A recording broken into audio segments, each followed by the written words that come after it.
Option थी। तो आज की मुरली की डेट है 10 दिसंबर 78। मुरली का हेडिंग है विस्तार को न देख सार, अर्थात बिंदु को देखो। मधुबन निवासी त्यागी तपस्वी बच्चों प्रति बाप दादा बोले।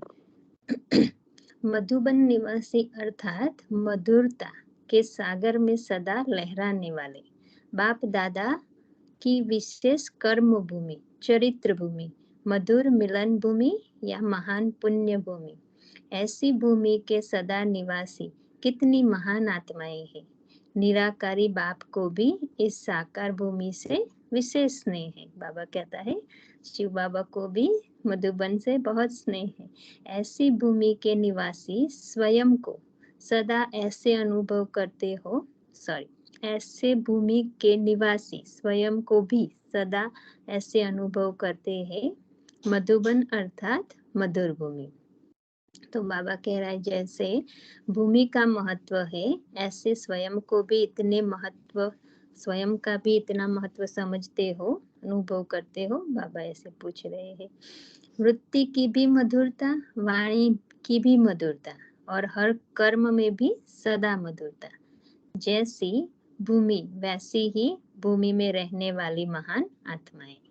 इतना महत्व भूमि का है। बाबा कहता है स्वयं भगवान जिस तरह पर पधारा उस भूमि का महत्व है, उतना ही वहां रहने वाली महान आत्माओं का महत्व है। मधुबन से जो आत्माएं अनुभव करके जाती है वह भी क्या कहती है? मधुबन है संगम युगी स्वर्ग, अर्थात स्वर्ग भूमि में रहने वाले। बाबा कहता है जो भी हम सब जाते हैं बाहर वाले, बाबा कहते हैं जो भी बाबा के बच्चे दुनिया में रहते हैं वो भी अनुभव करते हैं कि संगम युगी स्वर्ग मधुबन क्या है। तो कहता है बाबा अभी का स्वर्ग अभी स्वर्ग और भविष्य में भी स्वर्ग, तो डबल स्वर्ग के अधिकारी कितने विशेष हुए। बाप दादा आज खास मधुबन निवासियों से मिलने आए हैं। बाबा पूछते हैं स्वर्ग की विशेषता अथवा स्वर्ग की विशेष गायन, स्वर्ग का विशेष गायन क्या है? तो बाबा पूछ रहे हैं। बाबा कहता है कि स्वर्ग की विशेषता अथवा स्वर्ग का विशेष गायन क्या है? स्वर्ग का विशेष गायन है सदा संपन्न, अर्थात अप्राप्त कोई वस्तु स्वर्ग के खजाने में नहीं। तो बाबा कहता है क्या गायन है स्वर्ग का? कि सदा संपन्न। इसीलिए देवताओं की महिमा में भी गाते हैं सर्वगुण संपन्न, मतलब आत्मा भी संपूर्ण है तो बाहर प्रकृति स्वरूप शरीर सब संपन्न है। बाबा कहते हैं संपूर्ण है। तो सदा संपन्न अर्थात अप्राप्त नहीं कोई वस्तु स्वर्ग के खजाने में, चाहे संगम युग की स्वर्ग या भविष्य स्वर्ग, दोनों की यह एक ही विशेषता गाई हुई है। आज बाबा संगम युग को भी मधुबन निवासियों को बाबा कह रहा है कि ये भी अभी स्वर्ग जैसा ही है, स्वर्ग लगता है। तो मधुबन निवासी अर्थात संगम युगी स्वर्ग निवासी ऐसे संपन्न स्थिति का अनुभव करते हैं जिसमें महसूस हो कि हम सदा तृप्त आत्माएं हैं। जैसे इच्छा मात्रम अविद्या के संस्कार भविष्य स्वर्ग में नेचुरल होंगे, वैसे मधुबन निवासियों के यह नेचुरल संस्कार है। तो जो भविष्य गायन है सर्वगुण संपन्न 16 कला संपूर्ण, बाबा कहते हैं वहाँ कोई भी अप्राप्ति नहीं, वैसे ही वो संस्कार यहाँ से ही संगम से ही वो हमारे में आ जाए। स्वर्गवासी अर्थात इन सब बातों में नेचुरल संस्कार स्वरूप हो। तो जो संस्कार है वो नेचुरल रूप में हो। बाबा कहते हैं हमारा संस्कार जैसे स्वरूप हो गए है भविष्य का देवताई स्वरूप। कोई भी पूछते हैं आप कहाँ के रहवासी हो, बड़ी फलक से खुशी से कहते हो ना हम मधुबन निवासी है। तो मधुबन निवासियों को कितना फलक रहता है। कोई पूछता है कि कहाँ के, तो बड़े गर्व से कहते हैं कि हम मधुबन निवासी, क्योंकि वो भी एक बहुत बड़ा अपने आप में भाग्य है कि हम मधुबन निवासी बने। मधुबन वासी की जैसे छाप लगी हुई है, साथ साथ जैसा स्थान वैसी स्थिति की भी छाप होगी ना। जैसे कोल्ड स्टोर में जाएंगे तो जैसा स्थान वैसी स्थिति ऑटोमेटिकली होती है ना। तो बाबा कहते हैं कोल्ड स्टोर में जैसे ठंडक होती है ना, तो बाबा कहते हैं वहां जाते हैं तो स्थान की अपने आप ठंडक लगती है। तो वैसे ही मधुबन की जो महिमा है, ऐसे संस्कार बने हैं। बाबा यहाँ ये कहना चाहता है, बाबा कहता है कि जैसे ब्रह्मा बाप ने तपस्या की, बाबा ने जो संस्कार बनाए दृष्टि वृत्ति, वो ही वहां रहने वाले बच्चों के भी ऐसे संस्कार महिमा अनुसार होने चाहिए। तो बाबा पूछ रहे ऐसे संस्कार बने हैं क्योंकि साकार रूप में लक्ष्य स्वरूप सबके आगे मधुबन है, कॉपी सब मधुबन को करते हैं। किसी भी स्थिति में हलचल होती है तो अचल घर मधुबन याद आता है कि मधुबन अचल घर में जाने से अचल हो जाएंगे। ऐसी भावना से, शुभ कामना से इस पुण्य भूमि पर सभी आते हैं। तो बाबा कहते हैं जब हम यहाँ भी रहते हैं तो सारे बच्चे रिफ्रेश होने के लिए मधुबन जाते हैं कि यहाँ थोड़ी भी स्थिति ऊपर नीचे मन बुद्धि की होती है तो वहां जाके जैसे स्टेबल हो जाते हैं। और हमारा बच्चों का यादगार भी वहाँ अचल घर बना हुआ है। तो बाबा कहता है जैसे महिमा स्थान की है वैसे ही आप सभी में वो अचलता आई है। तो जिस भावना से जाते हैं बाबा कहते हैं वो अनुभव करते हैं। तो जब अनेक आत्माओं की, एक लाइन रह गई, ऐसी भावना से, शुभ कामना से इस पुण्य भूमि पर सभी आते हैं। जब अनेक आत्माओं की हलचल का साधन मिलने का स्थान अचलगर मधुबन है, तो मधुबन में रहने वाले भी सदा अचल होंगे। ऐसी स्टेज अनेक आत्माओं के लिए मार्गदर्शन का काम करने वाली होगी। तो बाबा भविष्य बता रहे हैं। बाबा कहता है ये स्थान का भी इतना महत्व है जो पूरे विश्व में यहाँ से ही मार्गदर्शन मिलेगा आत्माओं को, क्योंकि मधुबन है लाइट हाउस, सर्व सेवा केंद्रों को सहयोग देने वाले मधुबन निवासी है। तो पूरे विश्व में बाबा के जितने भी घर है, बाबा कहता है हर एक को सहयोग मधुबन से मिलता है। सूक्ष्म में तो नहीं, पर बाबा कहते हैं स्थूल में, जो स्थूल में नहीं, सूक्ष्म, बाबा कहते हैं वहाँ की जो एनर्जी है बच्चों की, बाबा की जो शुभ वाइब्रेशन है वो हर एक को विश्व में पहुंचता है। सदा संकल्प, वाणी अथवा कर्म से एक दो के सहयोगी बने, एक दो के सहयोगी है तो साथियों के भी सहयोगी होंगे ना। सर्व बच्चों को एक वर्ष मिला है रिजल्ट निकालने के लिए, तो एक वर्ष में अब क्या परिवर्तन लाए हैं। बाबा पूछ रहे, बाबा एक वर्ष का समय दिया, बाबा कहता है कि एक वर्ष में आपका रिजल्ट क्या होगा, क्या लाएंगे परिवर्तन। जो बाबा चाहता है कि बाप समान बच्चे बने, नेचुरल संस्कार बने, देवताई रूप बाबा ने जो आगे बताया। तो बाबा कहता है कि एक वर्ष में अब क्या परिवर्तन लाया है, जिसको दूसरे सुनने वाले स्वयं भी परिवर्तन हो जाए। जैसे कई बार देखा होगा, कोई कोई आत्माएं जब अपना सच्ची दिल से, उमंग से, बाप के स्नेह से अनुभव सुनाती है तो अनुभव सुनते सुनते भी अनेक आत्माएं परिवर्तन हो जाती है। एक का परिवर्तन अनेक आत्माओं के परिवर्तन का साधन बन जाता है। तो ऐसा परिवर्तन हुआ है जो अनेकों को एक एग्जाम्पल रूप में हो। एक वर्ष में ऐसे कोई वंडरफुल अनुभव हुआ है, बाबा पूछ रहा है। बाबा कहते हैं हम जब बहुत प्यार से दिल से बाबा की याद में कोई अनुभव सुनाते हैं तो सुनने वाले को भी अपना परिवर्तन करने की शक्ति मिलती है। तो बाबा कहता है इससे अनेकों का आपका अनुभव ऐसा हो जो अनेकों का स्वयं का परिवर्तन सुनने वालों का हो जाए। ऐसे बाबा कहते हैं अपने में अनुभव किया है। किसने हाई जंप दिया है, किसने लिफ्ट की गिफ्ट ले है। तो बाबा कहते हैं मुझे बताओ कि आपको कोई अनुभव ऐसा हुआ, वंडरफुल अनुभव, जो बाबा कहता है जो बाबा की तरफ से वो गिफ्ट अनुभव हो। जैसे आजकल टीवी में चारों ओर एक स्थान का चित्र स्पष्ट दिखाई देता है, तो मधुबन भी टीवी स्टेशन है। बाबा कहता है मधुबन भी टीवी स्टेशन है जहाँ से चारों ओर सब कुछ दिखाई दे।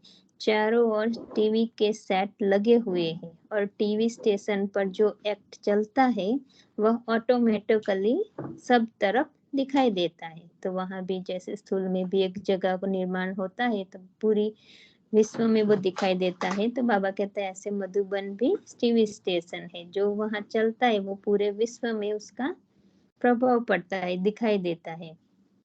तो ऐसे मधुबन वालों का हर संकल्प भी चारों ओर दिखाई देता अर्थात फैलता है, क्योंकि टीवी सेट चारों ओर लगे हुए हैं। जैसे आजकल साइंस के साधनों द्वारा संकल्पों की गति या मनसा स्थिति को चेक कर सकते हैं, वैसे मधुबन निवासियों के संकल्पों की गति या मानसिक स्थिति चारों ओर फैलती है। वाइब्रेशन तो फैलते हैं ना सूक्ष्म में, बाबा जी वो बता रहे हैं। इसीलिए हर संकल्प पर भी अटेंशन हो, इसमें अलबेलापन न हो। बाबा ये सब हम सब के लिए कह रहे हैं, केवल मधुबन के लिए नहीं। बाबा कहते आप सब पूर्वज आत्माएं हो, तो हमारा हर एक आत्मा का संकल्प, हर एक बाबा के बच्चे का संकल्प पूरे विश्व को अफेक्ट करता है। मधुबन निवासी मधुबन में बैठे हुए भी किसी प्रकार के विशेष संकल्प द्वारा वाइब्रेशन फैलाने चाहे तो इस एक स्थान पर बैठे हुए भी चारों ओर फैला सकता है। बाबा बताते ना कि एक स्थान पर भी बैठे बैठे आप पूरे विश्व की सेवा कर सकते हो मनसा सेवा से। ओम शांति। तो बाबा कहता है कि इसीलिए आप एक ही जगह मधुबन वाले कहीं पर भी सेवा मन बुद्धि से कर सकते हैं, वाइब्रेशन फैला सकता है। तो संकल्प के द्वारा चारों ओर स्वतः फैल जाए। एक लाइन रहेगी, जैसे स्थूल चीज की खुशबू चारों ओर ऑटोमेटिकली फैल जाती है, वैसे यह वाइब्रेशन संकल्प के द्वारा चारों ओर स्वतः फैल जाए। मधुबन निवासियों की यह विशेष सेवा है। जैसे मधुबन में विशेष भट्टी करते हो तो वाइब्रेशन चारों ओर पहुंचते हैं ना। चाहे पत्रों द्वारा समाचार न भी जाए, लेकिन सूक्ष्म वाइब्रेशन मधुबन के बहुत सहज चारों ओर फैल जाते हैं, क्योंकि मधुबन की एक अपनी विशेषता है। जहाँ भगवान डायरेक्ट आए, कितनी बार आए बाबा कहते हैं, तो वो बाबा कहते हैं पत्रों के द्वारा समाचार न भी पहुंचे, लेकिन सूक्ष्म वाइब्रेशन चारों ओर फैल जाते हैं। तो ऐसी सेवा भी करते हैं या सिर्फ यज्ञ को संभालने की सेवा ही करते हैं? बाबा वहाँ रहने वाले बच्चों को पूछ रहे, बाबा के स्थूल सेवा ही करते हैं या फिर मनसा सेवा भी करते हो? कारोबार है कर्म द्वारा कर्मणा सेवा, लेकिन उसके साथ साथ मनसा सेवा की भी जिम्मेवारी है। बाप दादा तो वर्ष की रिजल्ट देखने आए हैं ना। बाबा चेकिंग करने आए। बाबा कहता है कि वर्ष में कैसी रिजल्ट बच्चों ने निकाली, क्या कर रहे, वो बाबा देखने आए हैं। जो सदा पास रहते हैं वह पास विथ ऑनर कहाँ तक बने हैं।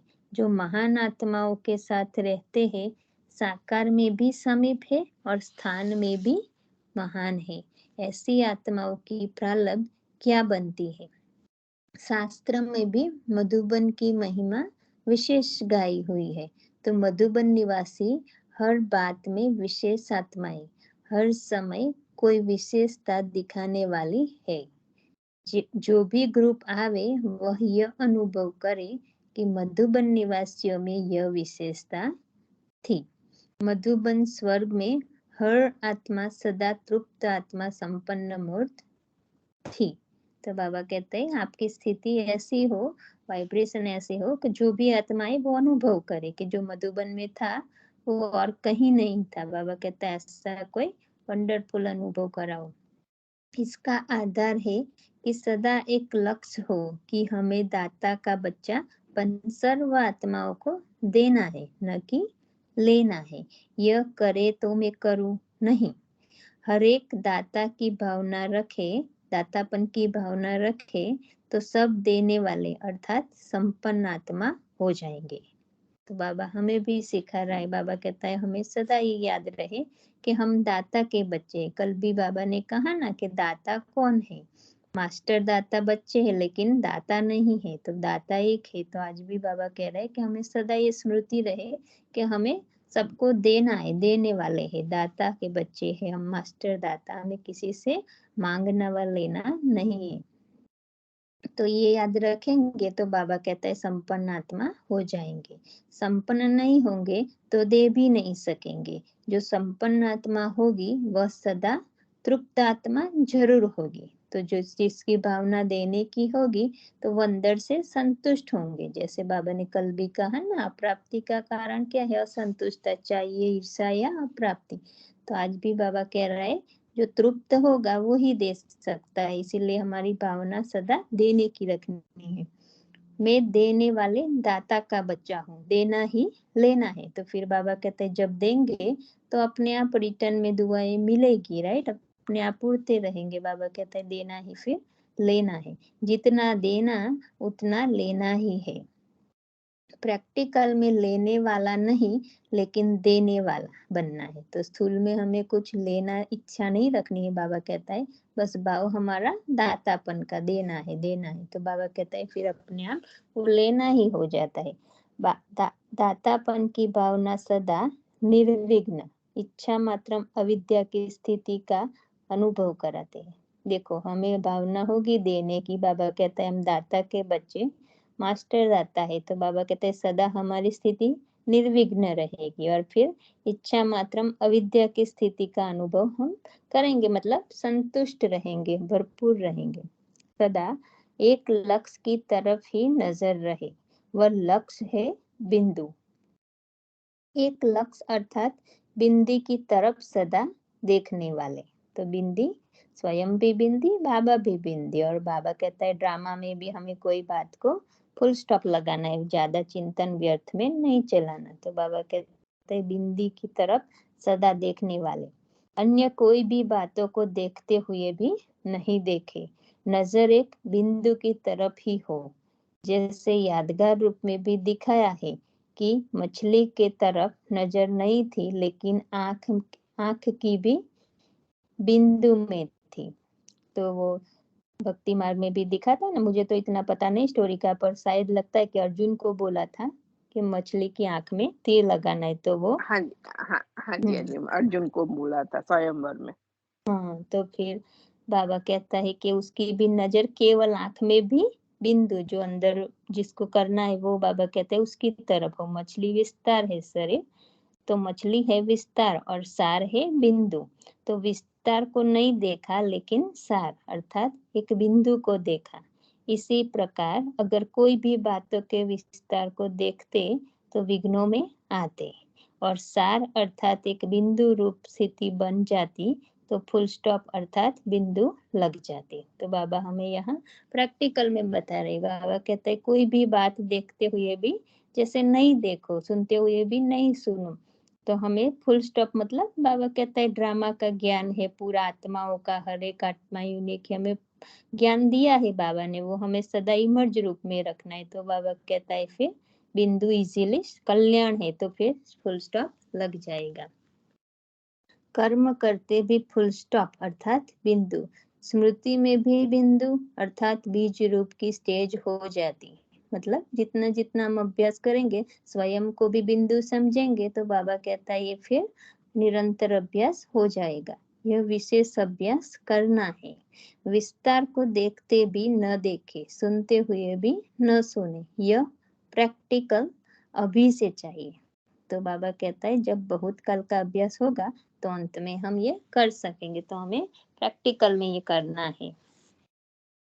जब अंत के समय चारों ओर की हलचल की आवाज जो बड़ी दुखदाई होगी, बाबा भी विनाश का दृश्य बता रहे हमें कि आने वाले समय में क्या क्या होगा। तो बाबा कहता है जब अंत के समय चारों ओर की हलचल की आवाज जो बड़ी दुखदाई होगी, जोर जोर से होगा ना उस टाइम, तो आवाज भी बहुत होगा, वाइब्रेशन भी बहुत डाउन होगा, दृश्य भी अति भयानक होंगे।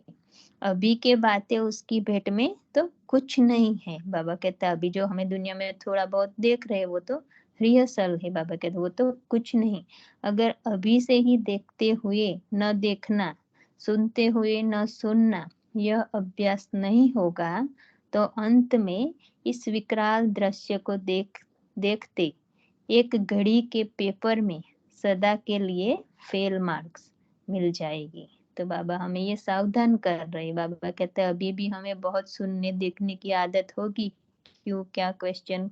तो बाबा कहता है फिर अंत में हम फेल हो जाएंगे, वो जो सेकंड का पेपर है। इसीलिए अभी हमें प्रैक्टिस कराने के लिए वो परिस्थिति आती है कि हमें देखते हुए भी वो अभ्यास करना है कि हमें कुछ दिखाई न दे, ना इंटरेस्ट सुनने में हो, हमें न देखने में हो।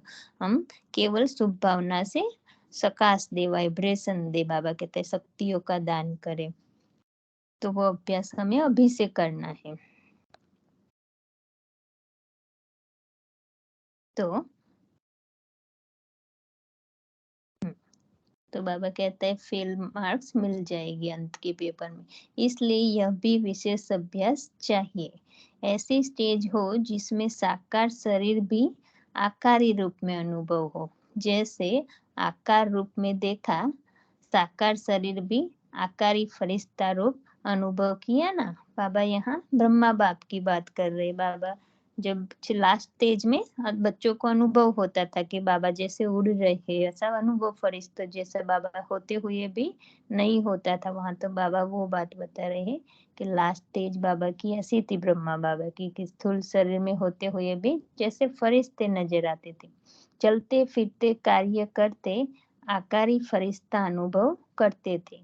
शरीर तो वही था ना, लेकिन स्थूल शरीर का भी भान निकल जाने के कारण स्थूल शरीर होते भी आकारी रूप अनुभव करते थे। कॉन्शियसनेस इतनी थी बाबा की, तो बाबा कहता है लाइट की, निराकारी स्टेज की। तो बाबा को जैसे स्थूल में देखते हुए भी बच्चों को भी अनुभव होता था और बाबा भी फील करते थे कि जैसे स्थूल शरीर है ही नहीं। तो ऐसा अभ्यास आप सबका हो। कर्मेंद्रियों द्वारा कर्म होता रहे, लेकिन मनसा शक्ति द्वारा वायुमंडल शक्तिशाली, स्नेह संपन्न, सर्व के सहयोग के वाइब्रेशन का फैला हुआ हो।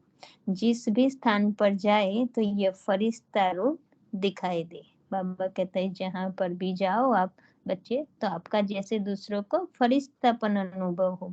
कर्म कर रहे हैं, लेकिन एक ही समय पर कर्म और मनसा दोनों सेवा का बैलेंस हो। जैसे शुरू शुरू में ही अभ्यास कराया था, कर्म फल बहुत साधारण हो, लेकिन स्थिति ऐसी महान हो जो साधारण काम होते हुए भी साक्षात्कार मूर्त दिखाई दे। कोई भी स्थूल कार्य धोबी घाट का या सफाई आदि का कर रहे हैं, भंडारे का कार्य कर रहे हैं, लेकिन स्थिति ऐसी महान हो, ऐसा भी समय प्रैक्टिकल में आवेगा जो देखने वाले यही वर्णन करेंगे। कितनी महान आत्माएं फरिश्ता रूप और कार्य क्या कर रही है, कार्य साधारण और स्थिति अति श्रेष्ठ। तो बाबा अभी हमें कह रहे कि आने वाला समय में आप बच्चों के साथ भी ऐसा होने वाला है कि हमें ऐसा तैयार होना है कि भले हम कर्म करें पर मनसा से हम जैसे लाइट रूप है। बाबा कहते हैं दोनों साथ साथ बैलेंस हो, कर्मणा सेवा और मनसा सेवा। जैसे सतयुगी सहजादियों की आत्माएं जब आती थी तो वह भविष्य के रूप में प्रैक्टिकल में देखते हुए आश्चर्य खाती थी ना कि इतने बड़े महाराजे और कार्य क्या कर रहे हैं। तो बाबा पहले जब साक्षात्कार कर रहे थे शुरू शुरू में, तो वो देखती थी दिव्य दृष्टि से आत्माएं। तो बाबा कहते ध्यान में जाती थी तो जैसे फील होता था कि इतने बड़े महाराजा, बाबा की बात, और कार्य क्या साधारण कर रहे, क्योंकि वो देखती थी कि यही बाबा शिव ब्रह्मा बाबा महाराजा है, राइट। तो बाबा कहता है वो अनुभव करती थी विश्व महाराजा और भोजन बना रहे हैं, वैसे ही आने वाली आत्माएं यह वर्णन करेगी कि हमारे इतने श्रेष्ठ पूज्य इष्ट देव और यह कार्य कर रहे। बाबा कहता है कि हमारी स्थिति ऐसी होगी मन बुद्धि की। बाबा कहता है जो आप कर्म भले कोई भी कर रहे हो साधारण, लेकिन दूसरी आत्माओं को वो अनुभव होगा कि इष्ट देव देविया दिखाई देगी अन्य आत्माओं को। चलते फिरते इष्ट देव या देवी का साक्षात्कार स्पष्ट दिखाई दे। अंत में पूज्य स्वरूप प्रत्यक्ष देखने लगेंगे, फरिश्ता रूप प्रत्यक्ष दिखाई देगा। तो बाबा कहता है बाबा जब अंत में साक्षात्कार कराएंगे तो वो नहीं जानते उनको अनुभव होगा। बाबा कहते हैं कि हमारे इष्ट देव देविया आ गए या फरिश्ता जो दूसरी धर्म वाली आत्मा उसको फरिश्ते की एंजल्स के साक्षात्कार होंगे। जैसे कल्प पहले का भी गायन है अर्जुन का, साधारण सखा रूप में दिखाई देखा, लेकिन वास्तविक रूप का साक्षात्कार करने के बाद वर्णन किया कि आप क्या हो। तो अर्जुन को भी जब श्री कृष्ण साथ रहते तो साधारण स्वरूप सखा रूप में मित्र के रूप में देखते थे। बाबा कहते हैं पर जब विराट रूप का साक्षात कराया तो पता चला कि यही भगवान जो कहता है वही मैं करूं। तो बाबा कहता है वो जो गायन है वो अभी का है। तो साधारण सखा रूप में भी देखा, लेकिन वास्तविक रूप का साक्षात्कार करने के बाद वर्णन किया कि आप क्या हो इतना श्रेष्ठ। और वह साधारण सखा रूप, क्योंकि जब अर्जुन मान नहीं रहा था तो फिर साक्षात्कार कराया ना, जब मानना था तो सबको। तो बाबा कहता है वो बात बाबा बता रहे, इसी रीति आपके भी साक्षात्कार होंगे चलते फिरते। दिव्य दृष्टि में जाकर देखे वह बात और है। तो बाबा भी वो जो पहले वाली आदि साक्षात्कार की जो ध्यान में जाती थी, तो बाबा का वो बात अलग है, लेकिन यहाँ तो स्थूल में बाबा दिखाएंगे। जैसे शुरू में चलते फिरते देखते रहते थे, यह ध्यान में जाकर देखने की बात नहीं। जैसे एक साकार बाप का आदि में अनुभव किया, वैसे अंत में भी अभी सब का साक्षात्कार होगा। जिस जिस बच्चों ने स्थिति बनाई होगी, बाबा कहता है अच्छी, तो उस आत्माओं द्वारा बाबा साक्षात्कार कराएगा। यह साधारण रूप गायब हो जाएगा, फरिश्ता रूप या पूज्य रूप देखेंगे। जैसे शुरू में आकारी ब्रह्मा और श्री कृष्ण का साथ साथ साक्षात्कार होता था, वैसे अभी भी यह साधारण रूप देखते हुए भी दिखाई न दे। आपके पूज्य देवी या देवता रूप या फरिश्ता रूप देखेंगे, लेकिन यह तब होगा, कंडीशन है, अभी यह तब होगा जब आप सबका पुरुषार्थ देखते हुए भी न देखने का हो। मतलब कुछ भी आंखों से दिखाई दे, स्थूल आंखों से, पर हमें तीसरा नेत्र से एक बिंदु दिखाई दे। बाबा कहते हैं सब आत्माएं भी बिंदु, बाबा भी बिंदु, परम धाम की स्टेज। बाबा कहते हैं जब आप करेंगे अभ्यास